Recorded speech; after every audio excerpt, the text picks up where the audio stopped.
Bien, queridos alumnos del tercer cuatrimestre de la licenciatura en pedagogía. Primero que nada, es grato para mí coincidir en este tercer cuatrimestre de su licenciatura, asimismo, poder compartir con ustedes la materia de didáctica general. Esta materia nos lleva a situarnos en un papel indispensable en la función de la docencia. ¿Por qué? Porque la didáctica va acompañada de esa intencionalidad de desarrollar los aprendizajes. ¿Cuál es el propósito de este cuatrimestre en nuestra materia? Bueno, en un primer momento, el contenido es que nosotros identifiquemos los componentes epistémicos y metodológicos de la didáctica que estamos enseñando. Recordemos que la pedagogía como ciencia se auxilia de otras ciencias. No por ello es menos indispensable que la didáctica sea una ciencia que no solo auxilie, sino que también sea esa columna vertebral de la pedagogía. ¿Por qué? Porque al ser una ciencia que tiene componentes epistémicos y metodológicos, nos ayuda a entender el proceso formativo del ser humano. Asimismo, a lo largo de este cuatrimestre es necesario comprender su relevancia directa en el diseño de procesos de enseñanza-aprendizaje eficientes. ¿Qué quiere decir esto? Que nosotros hemos transitado por estos procesos. Todos nosotros hemos sido alumnos, ¿sí? Estamos como alumnos a lo largo de esta carrera. Pero muchos de los procesos que vivimos en nuestro día a día no son eficientes. Es decir, no tienen un diseño estructural que genere estos procesos. ¿Sí? ¿Por qué? Porque a veces el único proceso que genera es el de enseñanza, pero no el de aprendizaje. Ahora, para poder generar estos procesos es necesario generar también herramientas técnico-pedagógicas propias aplicables al contexto educativo contemporáneo. Si bien es cierto es que existen, seguirán existiendo todas las metodologías que el docente puede utilizar o que el pedagogo puede utilizar para diseñar estos procesos, no todas las metodologías son eficientes de acuerdo al tiempo. Recordemos que el tiempo va cambiando y al ir cambiando también los procesos cambian. Actualmente vivimos una época en la cual la tecnología ha evolucionado, ¿sí? Ahora con un simple dictarle a una inteligencia artificial nos da todo aquello que nosotros queremos realizar. Por ende, es indispensable entonces que como pedagogos conozcamos cuáles son esas herramientas técnico-pedagógicas. ¿Técnico en qué sentido? En que son estructuradas, en que son pensadas, en que tienen que ver con una teoría y pedagógicas porque tienen que ser para el aprendizaje. En este sentido, el estudiante deja de ser un receptor de teorías y se convierte en un diseñador de experiencias. Ustedes ya no solamente van a decir, bueno, la teoría de Ausubel, o la teoría de Vygotsky, la teoría de Piaget, la teoría de grandes pensadores en el conductismo, ¿sí? Ahora pensemos en cuáles son esas propuestas metodológicas que nosotros queremos diseñar a través de esos teóricos. Sobre todo, ¿por qué? Porque el objetivo final apunta al saber hacer, al saber ser como pedagogo, ¿sí? Pero el saber hacer y es la práctica. Es decir, que ustedes sean capaces de diagnosticar un grupo, de seleccionar los estímulos adecuados y estructurar una clase bajo un sustento metodológico riguroso. Esto tiene que ser adaptado a las realidades multiculturales y diversas de hoy en día. No podemos pensar, por ejemplo, en aulas que sean totalmente constructivistas. ¿Por qué? Porque el modo del grupo, sus acepciones, no nos permiten ser un grupo totalmente constructivista, pero sí a lo mejor podemos lograrlo un 80%. Y eso depende del diagnóstico. Ahora, voy a abordar bueno, los contenidos que vamos a retomar a lo largo de este podcast, explicando más o menos hacia dónde vamos, qué vamos a aprender. En un primer momento vamos a entender las generalidades y la didáctica como así. Vamos a revisar la pedagogía versus la didáctica. En un primer momento, como tal, la pedagogía la entendemos como la ciencia global que estudia la educación en todas sus dimensiones: filosófica, social, histórica, económica, cultural, todas aquellas posibles con las que se relaciona. Por otro lado, también vamos a entender la didáctica como una rama específica de la pedagogía, enfocada estrictamente en el proceso práctico de instrucción y aprendizaje.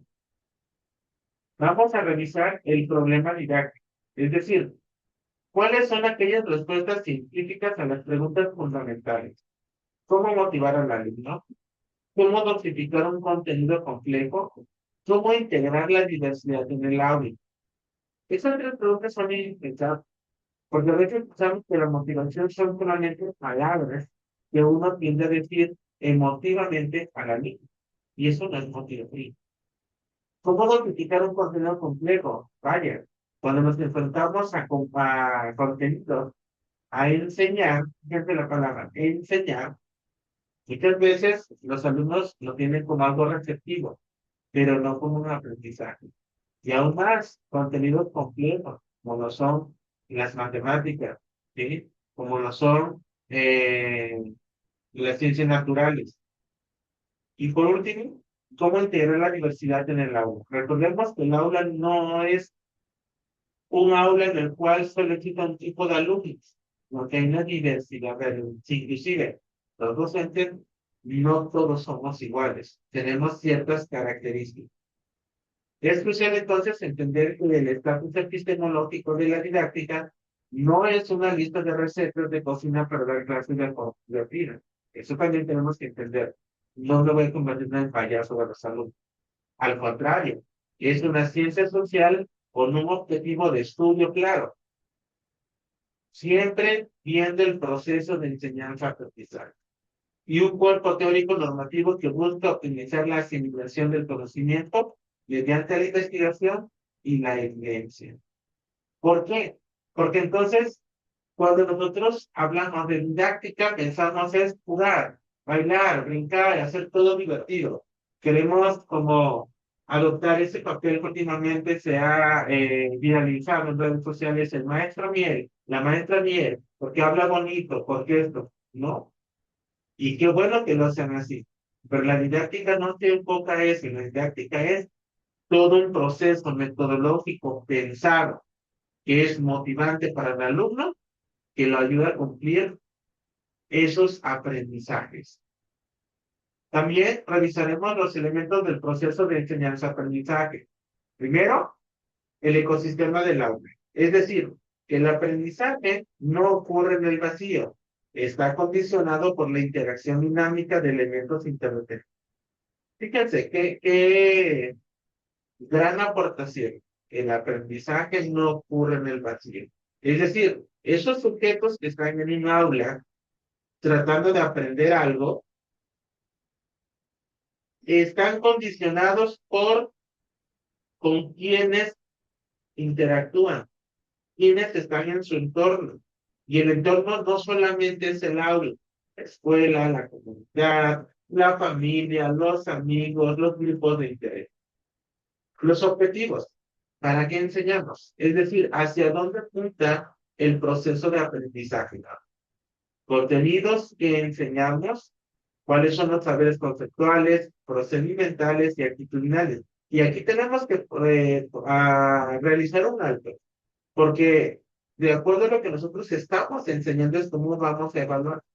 Si hablamos de contenidos, es decir, de saberes conceptuales, entonces vamos a saber evaluar estos saberes conceptuales.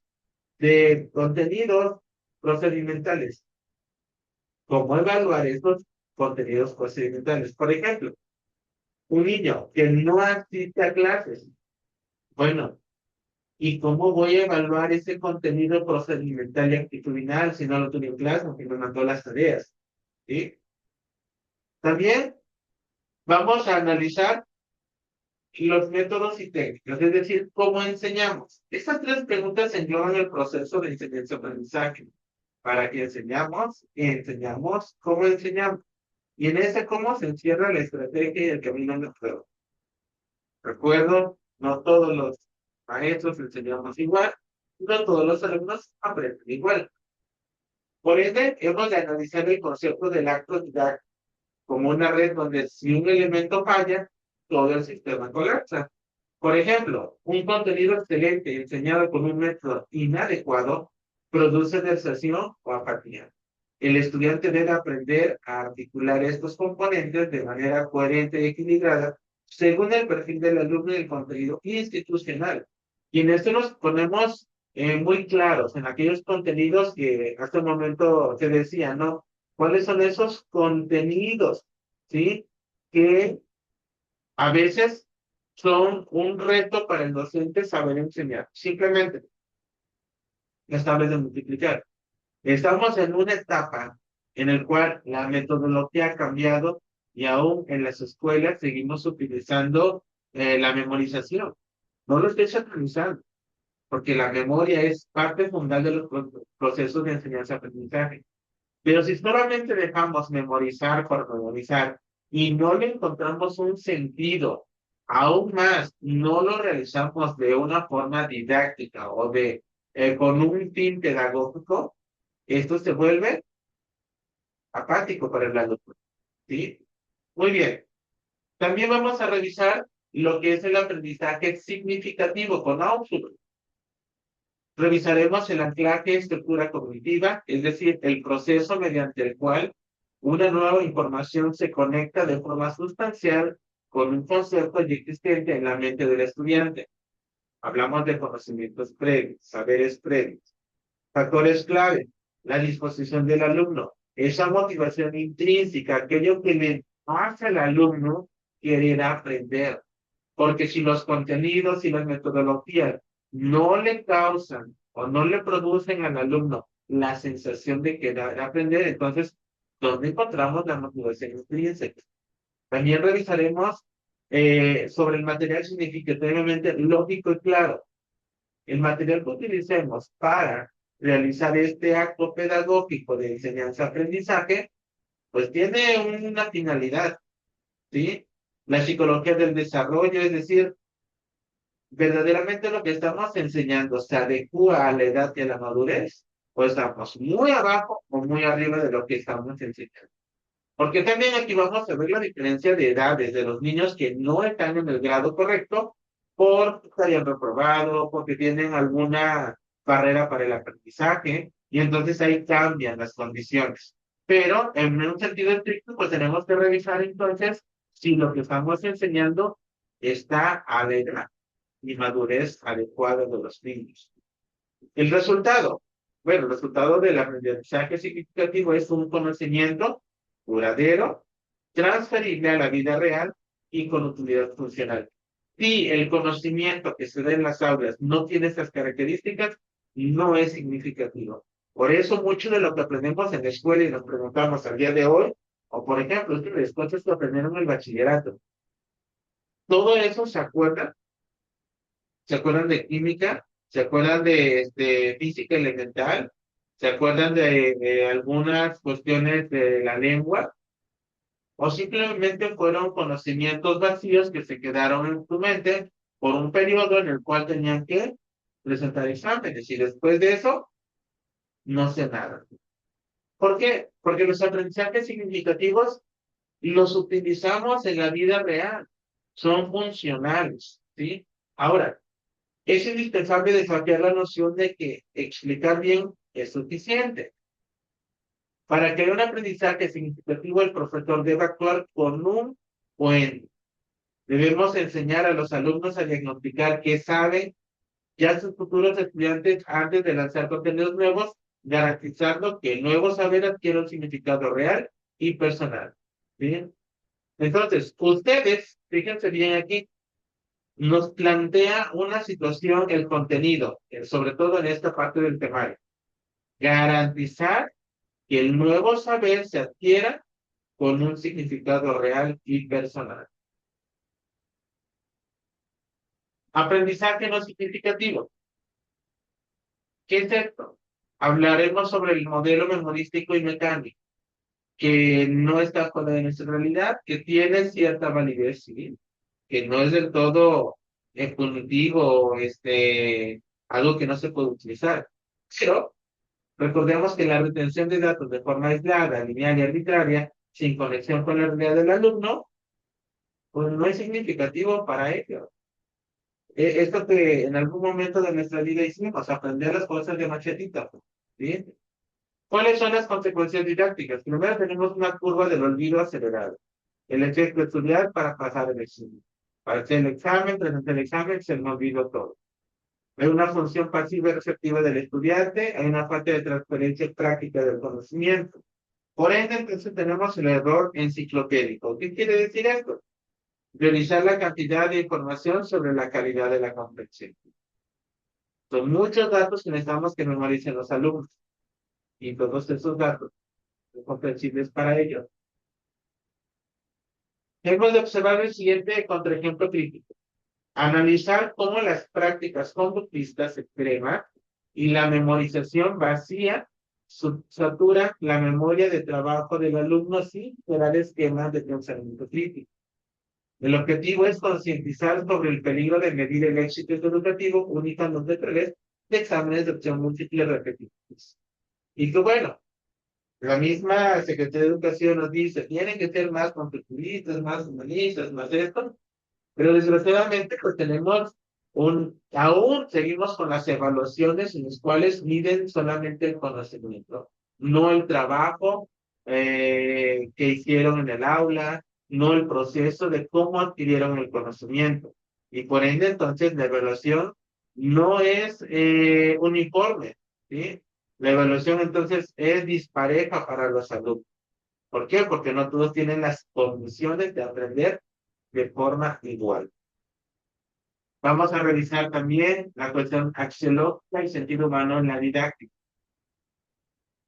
Por ende, entonces, la intencionalidad educativa, es decir, la enseñanza nunca es neutral, siempre transmite una visión de mundo y de sociedad. Fíjense, ¿qué tan importante es esto?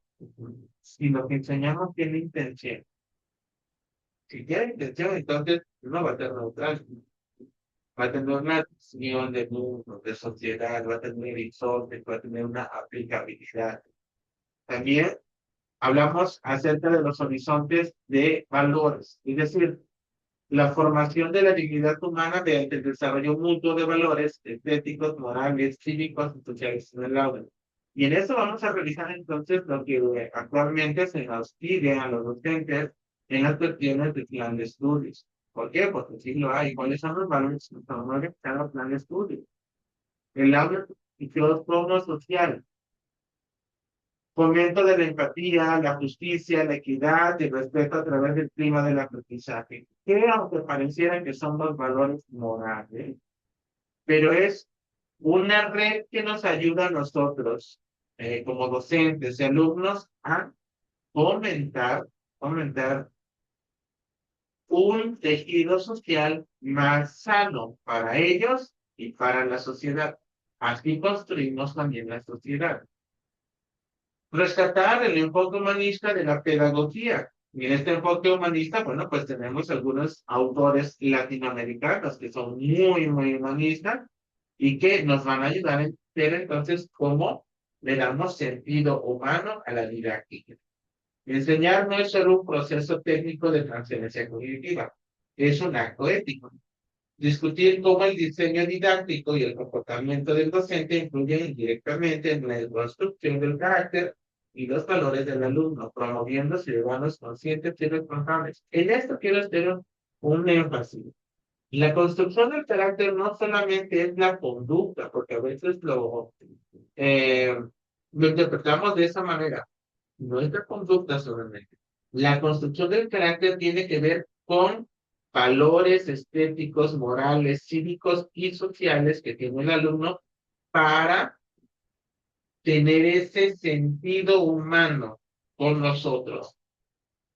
Y por ende, habla de la axiología.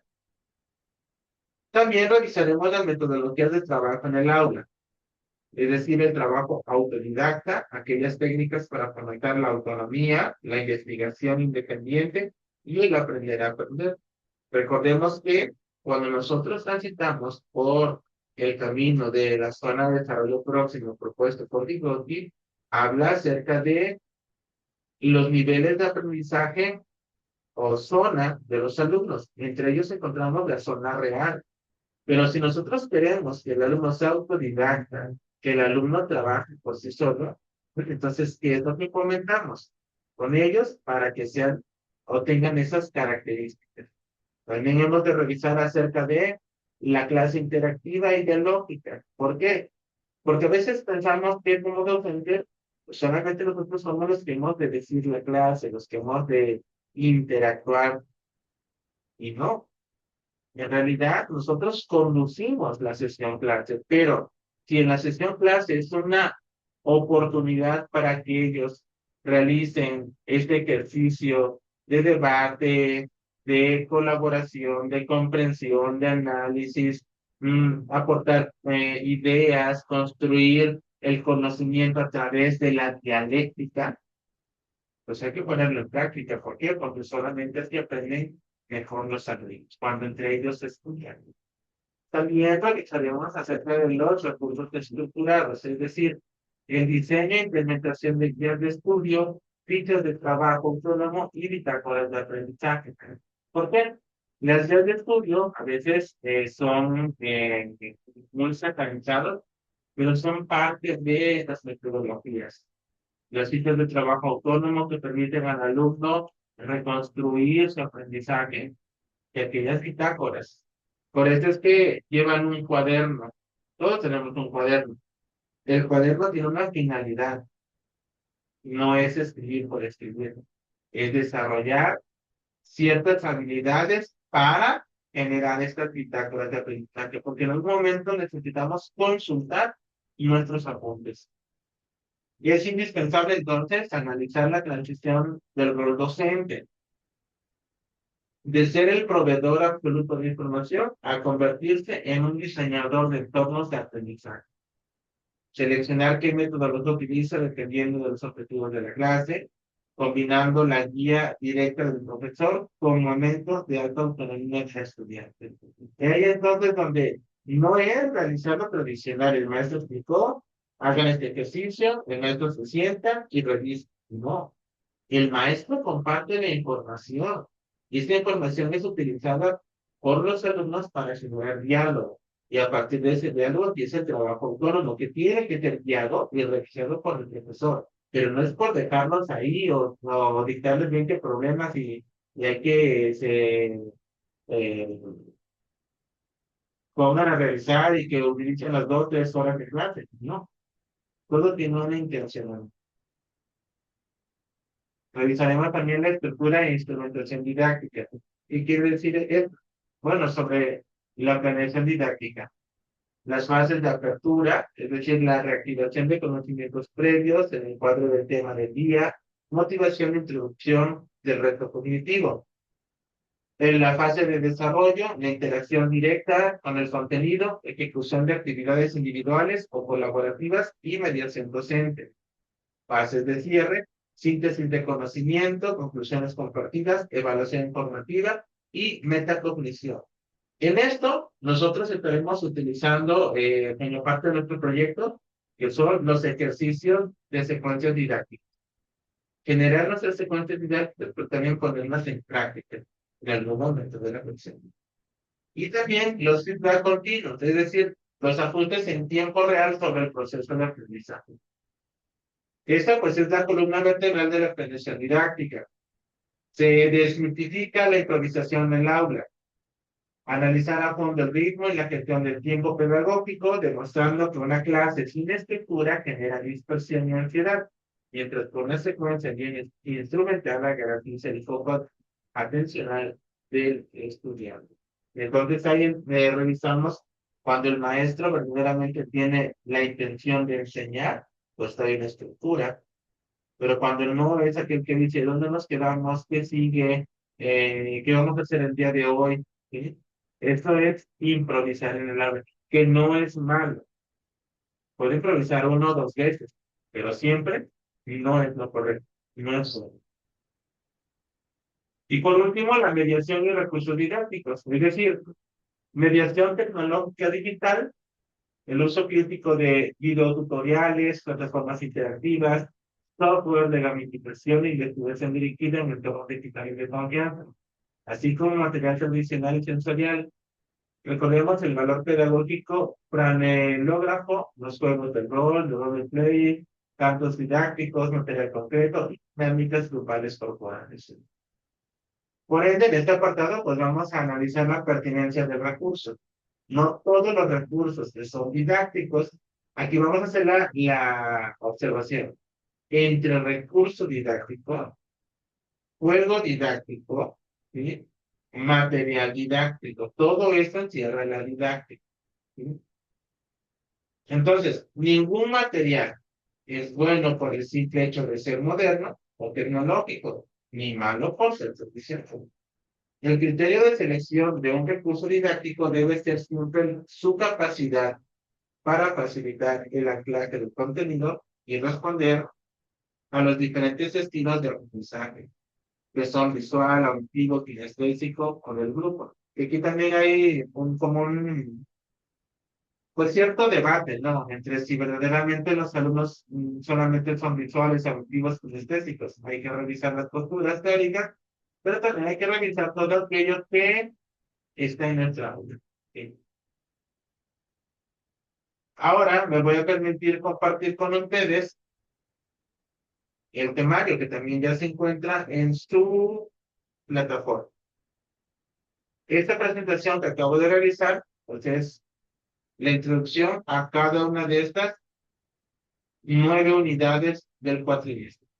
Desde la número 1, generalidades, elementos de la didáctica 2, aprendizaje significativo de 3, aprendizaje no significativo 4, la persona del estudiante en 5, en las 6 técnicas didácticas, en las 7 diseño de la clase, la 8 material didáctico y en la 9 la tecnología en la computadora. Ahora presento ante ustedes la forma de evaluación, de la cual es indispensable que tomen conciencia de cambios que nos han pedido en la universidad. Entre ellos tenemos un examen que tiene el valor del 30% en el parcial 1, parcial 2 y el ordinario. Recordemos que si exentan el parcial 1 con 10 y el parcial 2 con 10, en el ordinario no presentan examen. Eso no quiere decir que no presenten las otras rúbricas de evaluación, los criterios. Solamente están exentando el examen. También vamos a tener investigación unitaria con un 20% para los 10 minutos de evaluación. Trabajo en el aula y la asistencia. Ahí sí es indispensable enfatizar con ustedes. El hecho de que faltes no te quita la falta, ¿sí? Ni tampoco te exime de que no entregues trabajos, sino que te reduce la calificación. Además de que las faltas justificadas solamente pueden ser dos, pero no dos por cada parcial, dos a lo largo del cuatrimestre. Si es necesario no utilizarlos, mucho mejor. El proyecto tiene un valor del 40% para los 3 momentos de la evaluación y con ello pues cerramos el total del 100%. Espero que esta introducción a la materia les haya ayudado a despejar pues ese panorama sobre cómo se va a tratar la materia, qué contenidos abordaremos. Nos vemos, primero Dios, el próximo domingo ya en nuestra primera sesión eh, en el aula para desarrollar pues cada una de nuestras actividades. Asimismo, les estaré pidiendo material para cada una de las secciones para que lo considere. En el caso de que no vayan a clase, no se toma como puntaje la tarea y tampoco la asistencia. Entonces hay que cuidar esa parte. Que tengan todos un excelente día. Nos vemos el día domingo.